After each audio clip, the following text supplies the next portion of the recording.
Cada día nuevas historias. Suscríbete, lo mejor está por venir. El micrófono chisporroteo en el auditorio de Bellas Artes.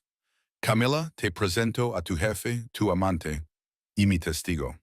Las luces apuntaron a Diego, que alzó un sobre. Dentro contratos, audios y un boleto y un final que nadie veía venir. La ovación no era para el premio, era para la verdad. Diego García siempre legaba antes que todos. Le gustaba revisar dos veces los planos, dejar listos los cálculos y luego pasar por su hijo, Matías, a la salida del taller de fútbol. Esa tarde de viernes, antes de cruzar el periférico rumbo a casa, compró pan para compartirlo con los vecinos del edificio. Era su costumbre, si algo salía bien en la obra, lo celebraba con otros. Su vida parecía arrancar en pequeños gestos. Camila Rivas, su esposa, llevaba meses en una racha profesional sorprendente. Era la mente detrás de una campana que impulsó una feria cultural en la Ciudad de México. La llamaban para dar charlas y, por primera vez, la nominaron a un reconocimiento importante en Bellas Artes. Diego sentía orgullo. Él fue quien la animó a inscribirse al diplomado. ¿Quién se ocupó de las tareas domésticas cuando él viajaba a Monterrey, Guadalajara o Mérida? Si Camila crecía, él pensaba, todos crecen. En el chat familiar Camila enviaba fotos de salas de presentación, maquetas de ideas, fragmentos de guiones. Diego respondía con emojis y preguntas prácticas. ¿Necesitas que eleve el auto al servicio? ¿Quieres que reserve con tu mamá el domingo? Camila contestaba rápido, con oraciones que iban al punto. Últimamente, sin embargo, los horarios se le mezclaban. A veces decía que llegaría a las 9 y aparecía a la medianoche. Se extendió la yunta, explicaba. Diego asentía. No quería erosionar el buen momento con reproches.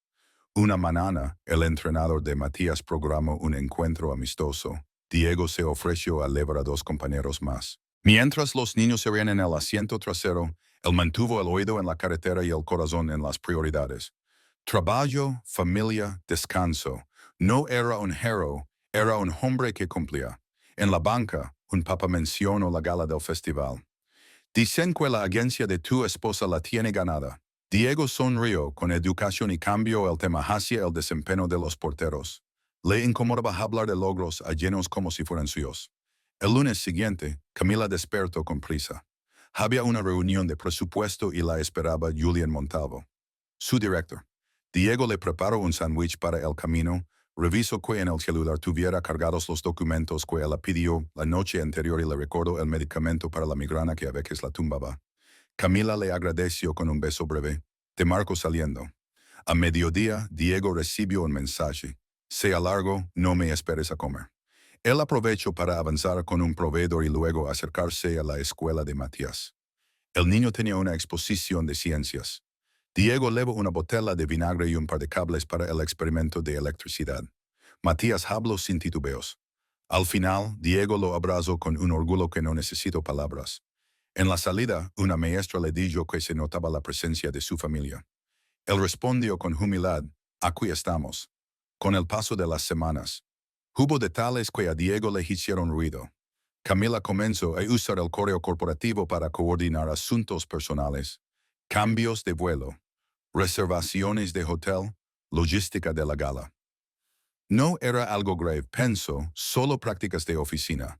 Pero una noche, al pedirle a Camila el número de confirmación para ir y recoger un paquete que ella esperaba, ella dijo no recuerda dónde lo había guardado. Diego buscó en el mail familiar, en las notas, en el calendario. Nada. Te lo reenvió mañana, dijo ella, agotada, el jueves. La junta vecinal pidió voluntarios para organizar el simulacro de evacuación. Diego se apuntó. Preparo una ruta, hablo con la administración, explico a los vecinos mayores dónde reunirse. Camila llegó tarde al ensayo. Perdón, fue día pesado. Dijo, los vecinos no se molestaron. Estaban más concentrados en escuchar a Diego y en agradecerle por hacerse cargo. Él se ruborizó y aseguró que solo cumplía con lo que tocaba. La gala se acercaba. Camila repetía el discurso en voz baja mientras cocinaban junto a la barra de la cocina. El texto comenzaba con su infancia en Veracruz y concluía con un agradecimiento a su equipo. Diego sugirió un cierre más directo, menos florido. Él rió, toda la vida arreglando mis tuercas. Él devolvió la broma. Para eso me casé contigo. Para ajustar tornillos y palabras. El último ensayo antes del evento sería en un auditorio pequeño. Camila pidió a Diego que no fuera. Necesitaba concentrarse. A él le pareció lógico. Paso a ver a su suegra, le dejo medicamentos que el seguro cubría y arregló una fuga en la cocina. Cuando terminó, revisó mensajes del grupo de la agencia donde a veces lo tenían incluido por cortesía en actividades familiares. Notó que los administradores lo habían sacado del chat. No le dolió, pero lo apuntó mentalmente como un cambio. Esa noche, Camila dijo que al día siguiente se quedaría en casa de una colega para repasar el guión. Diego propuso llevarle a Matías con sus abuelos para que ella no se distrayera. Camila aceptó, agradecida. Sin embargo, al preparar la mochila del niño, Diego encontró dos pases de backstage para la gala con fecha del sábado, ambos en nombre de Camila y de invitado especial. No era raro, pensó. Seguramente la agencia quería cuidar los accesos. Aún así, le hubiera gustado que se lo comentara. El viernes, Diego vio a Julian en la televisión hablando de ética empresarial y transparencia en concursos públicos. Lo observó con atención, respuestas cortas, tono seguro, frases memorables. Anunció que el festival de cultura se financiaba con donativos auditados. Diego apagó el televisor y anotó un recordatorio. Imprimir la invitación, gestionar el estacionamiento, confirmar quién recogería a Matías después del partido. Le gustaba que las cosas tuvieran lugar y hora. Esa misma tarde, al revisar el correo familiar por la impresión de los boletos, notó un reenvío automático que no había configurado. El sistema avisaba que ciertos mensajes de Camila iban a otra carpeta. No abrió ningún archivo ajeno ni forzó contraseñas. No lo necesitaba. Bastó con leer el asunto visible de un correo reenviado desde su propia bandeja. Aprobación directa. Campana sin concurso. Diego no interpretó ni juzgó. Cerró la computadora, respiró hondo y decidió concentrarse en lo suyo. Apoyar a su hijo, llegar a tiempo al evento y actuar con calma si algo lo inquietaba. La víspera de la gala, Matías le pidió a Diego que practicaran el penal que le costaba. Se quedaron en la cancha hasta que la luz cayó. Al final, el niño metió 2 seguidos. ¿Vas a ver a mamá ganar? Preguntó. Diego sonrió. Voy a verla dar lo mejor de ella. Esa respuesta lo tranquilizó. La confianza, pensó, no era una venda, era una elección informada. Y si el sábado traía sorpresas, él quería llegar con la cabeza fría. La agenda clara y la convicción de que la dignidad no se improvisa. El sábado amaneció despejado. Diego llevó a Matías temprano al entrenamiento y luego pasó al mercado por fruta. Planeaba alistar todo antes de la gala para no dejar pendientes. Mientras organizaba la despensa, recibió un mensaje del banco notificando un movimiento inusual. Un pago en un hotel del centro con la tarjeta adicional de Camila. Lo primero que pensó fue en una reserva de la agencia. No le dio más vueltas, pero tomó nota del monto y la hora. A mediodía, Camila escribió: «Todo listo para esta noche, te veo ala». El tono era breve, sin emoticonos. Diego respondió con un simple perfecto. No había tensión visible, pero un peso discreto se acomodaba en su pecho. En la tarde, mientras se duchaba, recordó las veces que Camila le pidió revisar presupuestos o presentaciones. Siempre confiaba en él para los detalles técnicos. Sin embargo, desde hace semanas no le consultaba nada. Decidió no imaginar cosas. Terminó de alistarse, dejó a Matías con los abuelos y tomó el auto rumbo a Bellas Artes. El evento comenzó puntual. Los asistentes ocupaban los asientos entre luces cálidas y música de fondo. Diego saludó a conocidos de la agencia, a quienes no veía hace meses. Camila está en lo más alto, le dijo una colega con tono admirativo. Julian la ha apoyado muchísimo. Diego asintió con educación, fingiendo no notar la insinuación detrás del comentario. Cuando la ceremonia empezó, Diego observó desde la fila central. Camila subió al escenario con seguridad. Habló de esfuerzo, de trabajo en equipo, de confianza entre líderes y colaboradores. Su discurso sonaba firme, convincente. Al terminar, Julián se acercó para abrazarla ante los flashes de los fotógrafos. El público aplaudió. Diego no en el auto, de regreso, el silencio le pesó. Pensó en los meses recientes, en los viajes, en los horarios, en los correos reenviados. No había una prueba concreta, solo una secuencia de gestos que no encajaban. Pero su instinto, afinado por años de observar estructuras, le decía que algo estaba fuera de lugar.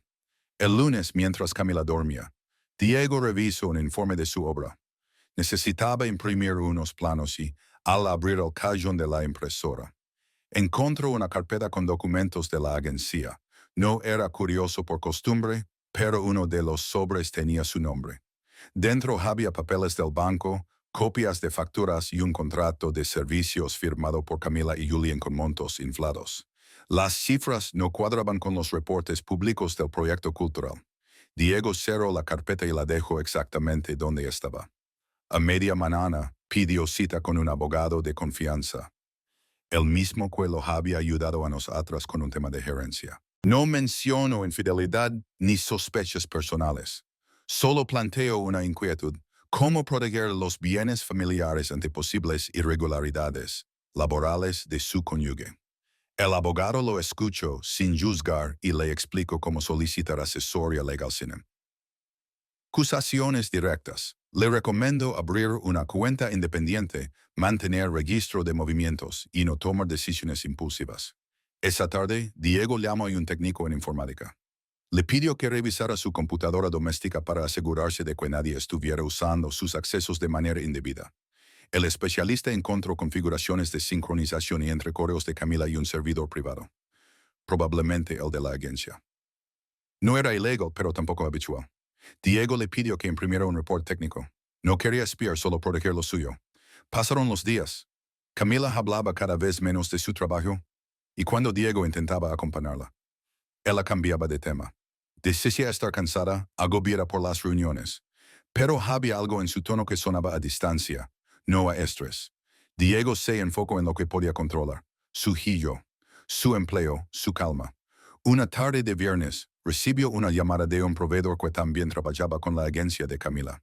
Le mencionó, sin saber a quién hablaba, que Julián y su jefa creativa habían reservado un vuelo para un congreso en Cancún. Diego fingió sorpresa. No sabía que habría congreso. El proveedor rió. Sí, parece más un retiro que un congreso, ya sabes. Esa noche, cuando Camila llegó a casa, él le preguntó directamente: ¿Tienes viaje esta semana? Sí, en Monterrey, respondió sin dudar.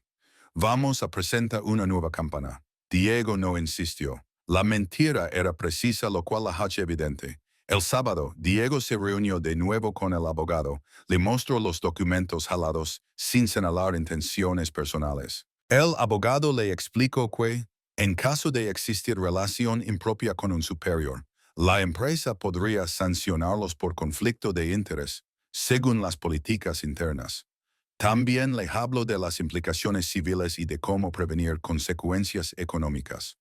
No quiero destruirla, aclaró Diego. Solo necesito claridad y orden. El abogado asintió. Le recomiendo mantener todo documentado, no borrar correos y, si surge algo más, presentar la información al comité de ética, no a redes ni a terceros. Diego entendió el mensaje. La fuerza estaba en la paciencia. Durante los días siguientes, se limitó al observar. Confirmó que las facturas infladas coincidían con los viajes de Camila y Julián. Además, los correos enviados mostraban mensajes de ambos donde mezclaban trabajo y citas fuera de oficina. No había insultos ni declaraciones explícitas, pero las fechas y los gastos hablaban solos. Diego imprimió copias, seló los documentos y los guardó en una carpeta marcada legal. Luego contactó a la esposa de Julián y Andrea bajo un pretexto profesional, quería información sobre un proyecto de responsabilidad social que ella dirigía. Cuando se reunieron, Andrea mencionó que sospechaba que Julián la engañaba, aunque no sabía con quién. Diego no confirmó nada. Solo escuchó y tomó nota mental. Esa misma noche, Camila le pidió tiempo. Dijo que estaba confundida, que necesitaba espacio para enfocarse en su carrera. Diego aceptó sin discusión. No mencionó lo que sabía, ni lo que intuía. A partir de entonces, cada paso que dio fue medido. Consultó a un contador para separar bienes. Pidió informes notariales y dejó constancia de cada conversación relevante. El dolor personal se transformó en una estrategia tranquila. No venganza, sino orden. Una semana después, Andrea lo llamó. Tenía correos y facturas que confirmaban la relación entre Julián y Camila. Propuso actuar juntos, pero con prudencia.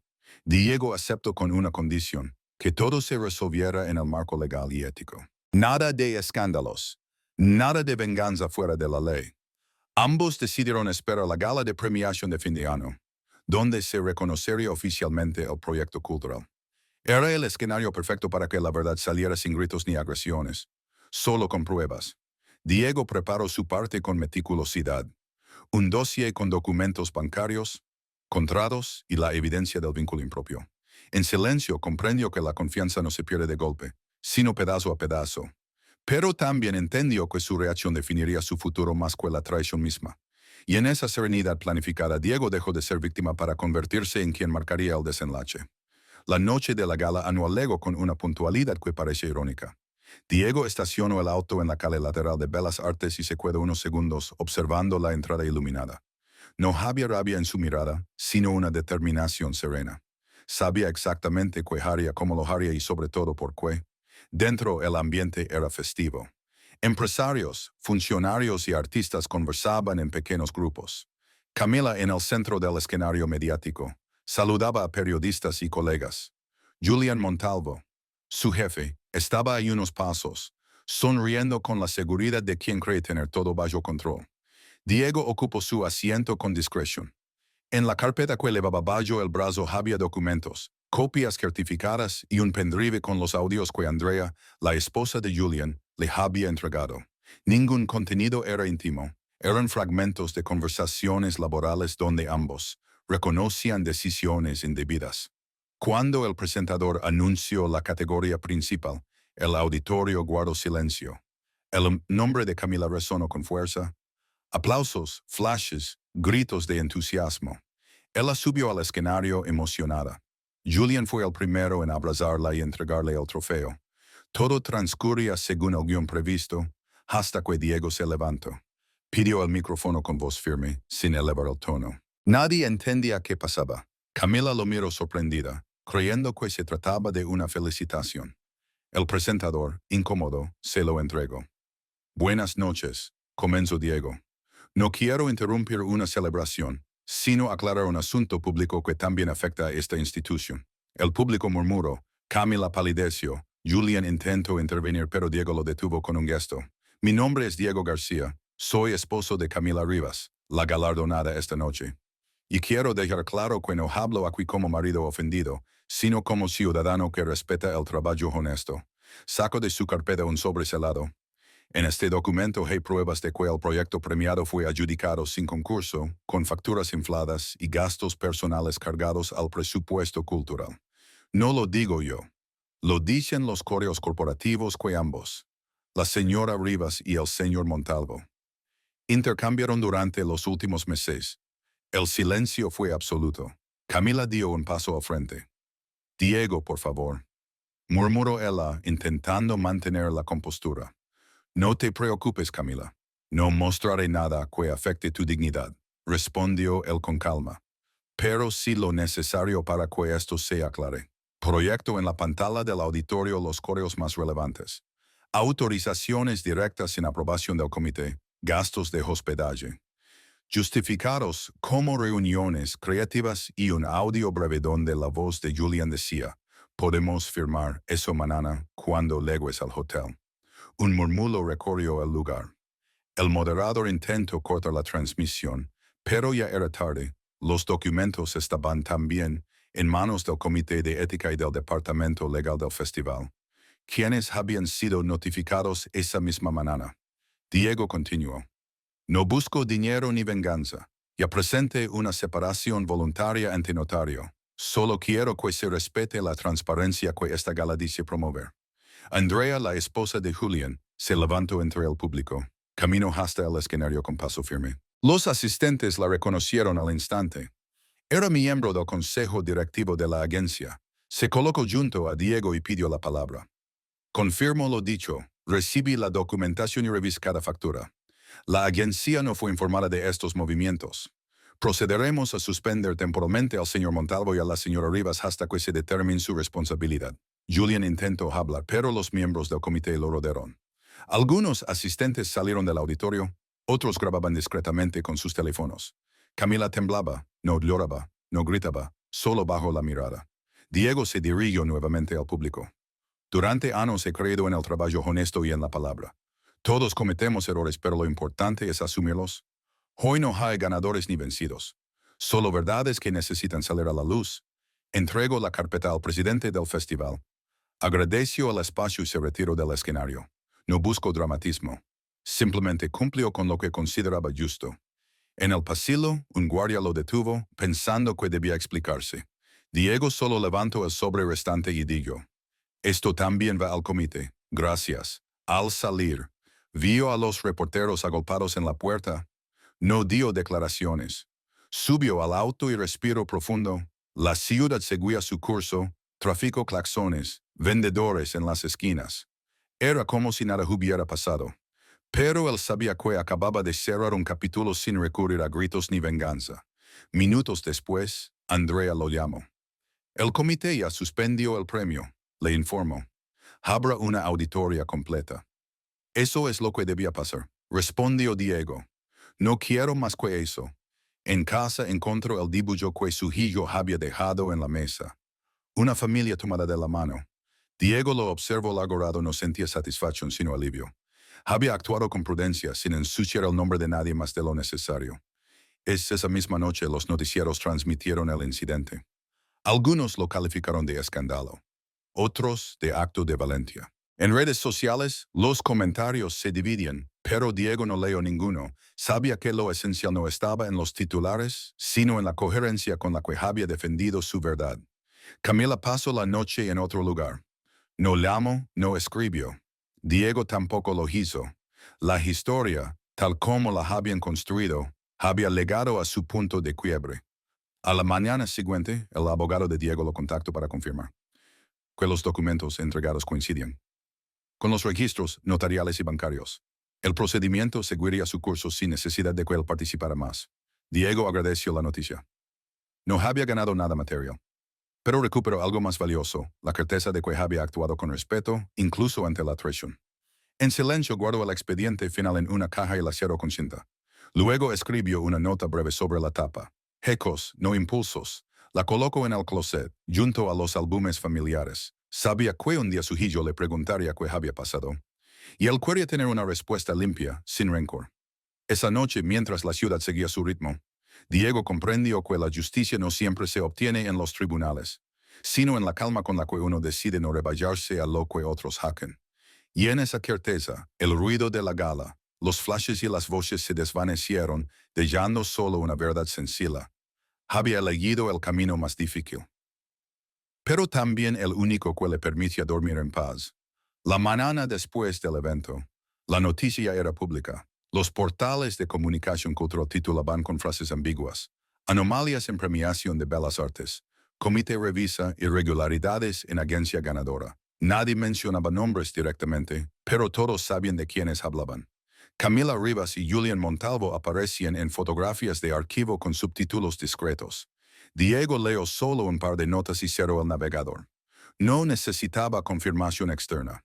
El proceso ya estaba en marcha. La agencia emitió un comunicado oficial anunciando la suspensión temporal de ambos directivos mientras se realizaban las auditorías internas. También informaron que devolverían los fondos del proyecto y colaborarían con el Comité de Cultura. Camila no volvió a casa esa noche. A las 3 de la tarde del día siguiente, Diego recibió un mensaje corto. Necesito recoger algunas cosas. No quiero problemas. Él respondió, no los habrá, avísame cuándo. Luego al anochecer, no hubo gritos ni reproches. Entro, guardo documentos personales y se llevo una maleta pequeña. Diego le entregó una carpeta azul. Allí están los papeles del divorcio. Ya están revisados por el notario. Camila bajó la mirada. No esperaba que llegaras tan lejos. Yo tampoco, respondió él, pero tenía que hacerlo bien. Él afirmó sin leer demasiado. No había negociación económica ni reclamos. Diego había renunciado a la mitad de los muebles y al auto, a cambio de custodiar a Matías los fines de semana alternos. Todo se resolvía con un tono administrativo, casi frío.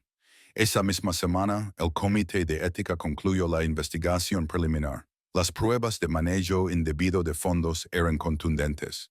Julián fue despedido con causa y vetado de futuros contratos públicos. Camila, en cambio, fue sancionada con suspensión y la pérdida del bono anual. Pero se le permitió continuar en un puesto menos. Sin personal a cargo, el informe destacaba que ella no había recibido dinero directamente, aunque sí había incumplido el código de conducta. Andrea, la esposa de Julián, también tomó medidas. Solicitó la disolución de su matrimonio y asumió temporalmente la dirección de la agencia. garantizando la continuidad de los empleados que no tenían relación con el caso. Su primer acto público fue enviar un correo institucional recordando la importancia de la ética profesional. Mientras tanto, Diego intentó mantener la rutina. Seguía trabajando en la obra y dedicando las tardes libres a su hijo. Matías no comprendía del todo la situación, pero notaba la ausencia de su madre. Diego evitaba hablar mal de ella. Solo le decía, tu mamá está arreglando asuntos del trabajo. Todo estará bien. Una tarde, Camila pidió ver a Matías. Quedaron en un parque del centro. Diego los acompañó, pero mantuvo distancia, observando desde una banca. Él jugó con el niño un rato, luego le regaló un cuaderno nuevo. Cuando Matías se alejó unos metros para correr detrás de una pelota, Camila se acercó a Diego. No sé cómo repararlo, dijo con voz cansada. Todo se vino abajo tan rápido. No hay nada que reparar. Respondió él. Solo que entender y seguir. No hubo recriminaciones. Diego no buscaba humilarla. Y Camila no intentaba justificarse. Ambos sabían que cualquier explicación sería insuficiente. En los días siguientes, Diego recibió llamadas de amigos y compañeros de trabajo. Algunos lo felicitaban por su templanza. Otros le aconsejaban demandar por daños morales. Él rechazó todas las sugerencias. No necesito venganza, decía. Solo quiero que las cosas estén en su lugar. El abogado le informó que el proceso de divorcio avanzaba sin complicaciones. No habría disputas judiciales. Diego firmó la última documentación y pidió que se agregara una cláusula especial. Prohibición de publicar fotos del hijo en redes con fines laborales o promocionales. Camila aceptó sin objeciones. Con el paso de las semanas, la atención mediática se desvaneció. Nuevos escándalos ocuparon los titulares. Camila regresó a su empleo con un salario menor y sin el reconocimiento que antes la rodeaba. Algunos colegas la evitaban. Otros la trataban con una mezcla de compasión y distancia. Un sábado, Andrea visitó a Diego en su taller. Le llevo una copia del informe final de la auditoría. Tu denuncia cambió más de lo que imaginas. Digo, ahora implementaremos un protocolo de transparencia en cada contrato. Eso es lo que debía pasar, contestó él. Si algo aprendí, es que el silencio también es complicidad. Andrea asintió. Le agradeció su prudencia y su respeto durante todo el proceso. Ninguno de los dos volvió a hablar del tema. El tiempo ayudó a estabilizarlo. Diego comenzó a dedicar más energía a su pasión por la educación tecnológica. Junto con un grupo de colegas, fundó un taller gratuito de robótica para jóvenes en Iztapalapa. Ali enseñaba nociones básicas de programación y trabajo en equipo. Decía a los alumnos que el valor más importante de un proyecto era la integridad, no la fama. Cada vez que lo entrevistaban para destacar la iniciativa, él evitaba hablar del episodio de la gala. Esa parte de mi vida ya quiero, decía con firmeza. Prefiero hablar del futuro. Camila, por su parte, intentó recomponer su reputación profesional. Tomó cursos, participó en proyectos comunitarios y pidió disculpas públicas a su equipo. En entrevistas internas reconoció su error y hablaba de aprender y no confundir logros con vínculos personales. A veces coincidían en actos escolares de Matías. Se saludaban con respeto, sin rencor. Diego siempre mantenía una distancia cortés. En el fondo sabía que ambos estaban pagando sus propias consecuencias. Ella con la pérdida de su credibilidad. Él con el peso de haber revelado una verdad dolorosa. Pasaron varios meses, la agencia se recuperó lentamente y el taller de Diego comenzó. Recibir apoyo del gobierno local. Los niños mostraban entusiasmo y algunos padres se ofrecen como voluntarios.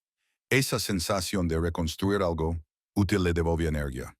Un día Camila asistió al taller para llevar a Matías. Observó a Diego explicando un circuito eléctrico a un grupo de adolescentes. Cuando el niño se alejó, él se acercó. Gracias por no destruirme, le dijo. Diego respondió con serenidad. No era mi papel hacerlo. La verdad sola se encarga. Él asintió y se fue. Fue la última vez que hablaron más de 2 minutos seguidos. Esa noche, Diego revisó el calendario de actividades del taller. Había conseguido financiamiento para un nuevo laboratorio. Cerró la computadora y miró una foto de Matías en su escritorio. Por primera vez en meses sintió que su vida estaba alineada. No perfecta pero ordenada. El caso había terminado, las sanciones se habían cumplido y la herida Aunque visible, ya no dolía con la misma intensidad. Entendió que la justicia no siempre lega con aplausos ni titulares, sino con la tranquilidad de seguir haciendo lo correcto cuando nadie mira. Y así, mientras la ciudad seguía su ritmo cotidiano, Diego respiró con la certeza de que no había ganado una batalla, sino algo más duradero, el respeto por sí mismo y la paz que solo deja una conciencia limpia. Pasó un año, la gala dejó de ser tema de sobremesa y se volvió un caso de estudio en cursos de comunicación y administración pública. El informe final de la auditoría se publicó sin adornos. Faltas administrativas, conflicto de interés, restitución de recursos y protocolos nuevos para evitar adjudicaciones irregulares. Nadie fue a prisión. No había desfalco directo, pero sí decisiones que comprometieron la confianza. La sanción fue profesional y social, suficiente para marcar a los responsables sin convertir el asunto en espectáculo. Diego acomodó su vida sin atallos. El taller de robótica en Iztapalapa creció con la constancia de los martes y jueves. Empezaron 10 chicos. Pronto fueron 30 y luego 60. Una universidad les donó kits de programación básica. Una empresa local aportó sensores y placas. Diego impartía clases con 2 reglas claras. Cada proyecto debía documentarse y cualquier error debía reportarse sin miedo. La honestidad técnica es la base de todo lo demás, repetía. Varios estudiantes participaron en ferias científicas y ganaron menciones por proyectos de bajo costo para monitorear calidad del aire en escuelas. Con Matías, el acuerdo de custodia funcionó sin fricciones. Los fines de semana alternos se volvieron ritual de ciencia casera, partidos de fútbol y visitas al abuelo para arreglar radios viejos. Diego evitó hablar de la caída de su matrimonio. Cuando el niño preguntaba, respondía con frases precisas. Tu mamá y yo tomamos rumbos distintos, pero seguimos siendo tu equipo. No usó el episodio para inclinar el cariño de su hijo hacia ningún lado. Esa decisión, repetida en pequeños gestos, consolidó un vínculo sin rencor. Camila, por su parte, aceptó el descenso de puesto y se mantuvo en silencio durante meses. Asistió a terapia, devolvió viáticos improcedentes y se integró como voluntaria en talleres culturales en colonias populares. No buscaba redención pública. Intentaba entender en qué momento confundió respaldo con privilegio. Cuando se sintió preparada, pidió al comité de su agencia dar una charla interna titulada Límites en la colaboración. Habló de procedimientos, de consentimiento informado en decisiones, de evitar que la urgencia por ganar pisotee reglas que protegen a todos. No se presentó como víctima ni como vilana. Narró hechos, asumió su parte y aceptó preguntas sin ponerse a la defensiva. Volver a caminar sin atallos le tomó tiempo, pero aprendió a ejercerlo. Andrea consolidó su liderazgo en la agencia con medidas que parecían incómodas al principio. Licitaciones abiertas son en montos menores. Declaración de vínculos personales dentro de los equipos y rotación obligatoria de responsables para evitar concentraciones de poder. Publicó un informe trimestral de proyectos con indicadores verificables y un buzón anónimo para reportar irregularidades. La consecuencia práctica fue una pausa en la velocidad de algunos lanzamientos. La consecuencia ética. Una cultura menos frágil ante la tentación. Andrea y Diego no se volvieron amigos. Mantuvieron una relación de respeto. Cada uno colocó ladrillos en la reconstrucción desde su ámbito. Un mediodía de junio, la secundaria de Matías organizó una feria de ciencias abierta a familias. Diego legó con cables y pilas. Camila apareció con cartoncillos y marcadores. Trabajaron en silencio, coordinando sin fricciones. El proyecto de Matías era un semáforo programable para educación vial en patios escolares. Funcionó a la primera. La maestra le pidió a los padres unas palabras breves. Diego dijo que lo importante no era ganar, sino construir algo útil y explicar cada paso con claridad. Camila añadió que los equipos sanos se corrigen entre sí cuando alguien se equivoca. Nadie en el salón entendió la doble lectura, pero Matías sí. Los abrazó a ambos al final de la jornada y por primera vez. No se sintió obligado a elegir bando. Esa noche Diego recibió un correo inesperado. El gobierno local invitaba al taller de robótica, formar parte de un programa de tecnología comunitaria. Pedían replicar el modelo en 2 colonias. La condición era simple: transparencia en el uso de materiales y apertura de resultados en línea. Diego aceptó sin dudar. Era la misma ética que ella practicaba. Redactó un manual compartible con licencias libres. Incluyó costos, tiempos y diagramas. En la portada anotó: un proyecto vale lo que aguanta la luz. Semanas después, un periodista quiso reavivar la historia de Bellas Artes con tono de primicia. Buscó a Diego para un reportaje vibrante. Él respondió con cortesía: "No tengo nada que agregar. Lo que importa quedó registrado en expedientes y en el trabajo que hoy hacemos. La nota nunca salió, sin combustible emocional, dejó de interesar. Esa fue para Diego la confirmación de que había elegido bien, sin gritos, no hay circo. Con el divorcio ya asentado y los acuerdos de convivencia claros, Diego y Camila establecieron reglas prácticas. Avisos con anticipación, calendario compartido. No utilizar al niño como mensajero, respetar horarios. Hubo tropiezos, pero volvieron a la ruta. Cuando una decisión requiere acuerdo, primaba la pregunta: ¿qué le conviene a Matías? El método evitó disputas innecesarias. No recuperaron la confianza de pareja, construyeron otra más acotada, que les permitió cumplir con su responsabilidad común. Un sábado, el taller realizó su primera graduación simbólica. Los estudiantes mostraron proyectos a vecinos y familiares: sensores de humedad para huertos, alarmas para móquilas, prototipos de lámparas solares. Diego habló poco. Dio las gracias a los donantes, a los voluntarios y a los padres que acompañaban. Anunció que, el siguiente ciclo, el taller sumaría un módulo de ética aplicada. ¿Cómo documentar, licenciar, reportar errores y cuidar datos? La ciencia sin reglas se vuelve truco. Con reglas se vuelve confianza, dijo. Los chicos aplaudieron sin ceremonia. Al caer la tarde, Camila legó para recoger a Matías. Observó a la distancia los puestos con prototipos y tomó una foto general. Se acercó a Diego y sin rodeos. Ofreció apoyo para diseñar campanas de divulgación del taller sin costo. Diego dudó un segundo y luego asintió. Puso una condición: toda colaboración sería escrita, con metas, plazos y revisiones públicas. Camila sonrió breve, entendiendo el mensaje. Un límite claro también era una forma de respeto. La moraleja no se escribió con frases grandilocuentes, sino con decisiones repetidas.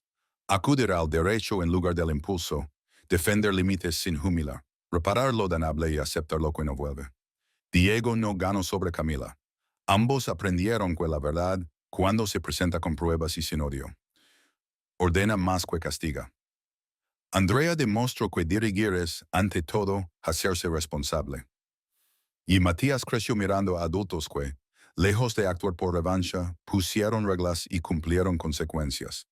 Tiempo después, un chico del taller preguntó por qué Diego nunca dio una conferencia sobre el caso. Él respondió: porque no somos lo que nos pasó en una noche, sino lo que hacemos todos los días después. En esa frase cabía todo: el peso de las decisiones, la dignidad de los límites y la idea simple que sostuvo la historia desde el principio. La venganza, entendió, no era un acto ruidoso, sino una elección silenciosa por la legalidad y la coherencia. Eso, y no otra cosa, permitió que cada quien siguiera su camino sin deudas con el rencor.